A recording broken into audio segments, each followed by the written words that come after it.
காலைதோறும் புதியவை. தலைசிறந்த ஆசிரியர். ஆகஸ்ட் 27. தமக்கு ஞானத்தை கற்றுக் கொடுக்கவும் தமக்கு விவேகத்தின் வழியை அறிவிக்கவும் அவர் யாரோட ஆலோசனை பண்ணினார்? ஏசாயா 40:14. எனக்கு இது விளங்கவில்லை. என் மகள் பென்சிலை மேஜையின் மீது குத்தினாள். அவள் தன்னுடைய கணக்கு பாடத்தை செய்து கொண்டிருந்தாள். நான் வீட்டில் அவளுக்கு ஆசிரியையாகவும் தாயாகவும் செயல்பட்டேன். நாங்கள் இருவரும் குழம்பினோம். 35 ஆண்டுகளுக்கு முன்பாக படித்த பின்னங்களின் எண் இலக்கத்தை என்னால் நினைவு கொள்ள முடியவில்லை. என்னால் அவளுக்கு அதை கற்றுக் கொடுக்க முடியவில்லை.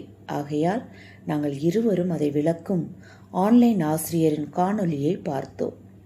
மனிதர்களாகிய நாம் சில வேளைகளில் சிலவற்றை புரிந்து கொள்ள முடியாமல் தடுமாறுவோம். ஆனால் தேவன் அப்படியல்ல. அவர் சகலமும் அறிந்தவர். ஏசாயா கேட்கிறார், கர்த்தருடைய ஆவியை அளவிட்டு அவருக்கு ஆலோசனைக்காரனாயிருந்து அவருக்கு போதித்தவன் யார்? தமக்கு அறிவை உணர்த்தவும் தம்மை நியாய வழியிலே உபதேசிக்கவும் தமக்கு ஞானத்தை கற்றுக் கொடுக்கவும் தமக்கு விவேகத்தின் வழியை அறிவிக்கவும் அவர் யாரோட ஆலோசனை பண்ணினார்? ஏசாயா 40:13 மற்றும் 14 அதற்கு பதில் யாரும் இல்லை. அவர் நட்சத்திரங்களின் இலக்கத்தை எண்ணி அவைகளுக்கெல்லாம் பேரிட்டு அழைக்கிறார். நம்முடைய ஆண்டவர் பெரியவரும் மகா பலமுள்ளவருமாய் இருக்கிறார்.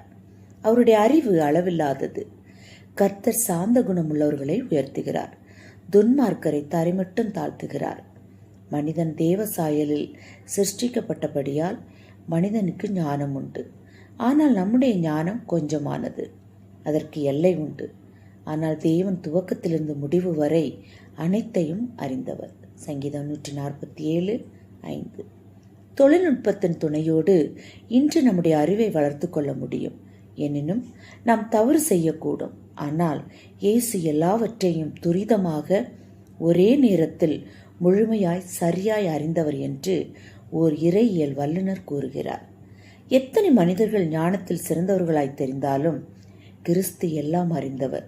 அவருக்கு ஈடாக முடியாது. அவர் நம்மோடு இருந்து நம்முடைய புரிதலை ஆசீர்வதித்து எது சரி எது நல்லது என்று நமக்கு கற்றுத்தருவது அவசியமாயிருக்கிறது. இயேசுவினால் எல்லாம் புரிந்து கொள்ள முடியும் என்பதை அறிந்து ஊக்கப்படுத்தப்பட வேண்டும். நாம் என்ன கற்றுக்கொள்ள வேண்டும் என்று தேவன் விரும்புகிறாரோ அதை கற்றுத்தாரும் என்று ஜெபிக்க வேண்டும்.